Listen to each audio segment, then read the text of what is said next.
Kyabazinga Wilberforce gabulandipo okunayo mu kubasimidde olw'obuntu bulamu n'emirimo gyakulira abantu mu nsi nga baliddwa ekitiibwa ekya Dr.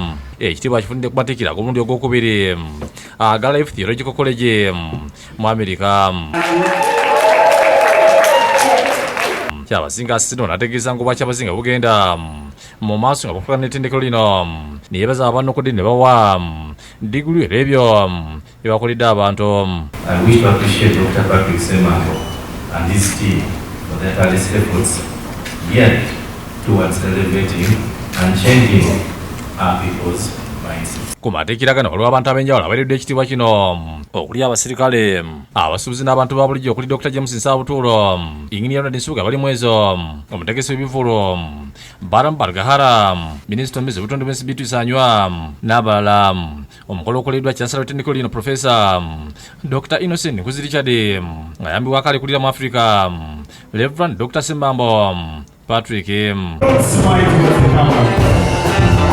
Thank you. Those with the offer to the choir, you're still entertaining us. We're done with this picture moment. Okay. Please give us a moment. Let's have the Christian wishes. Humanities, you can now give us Christian wishes.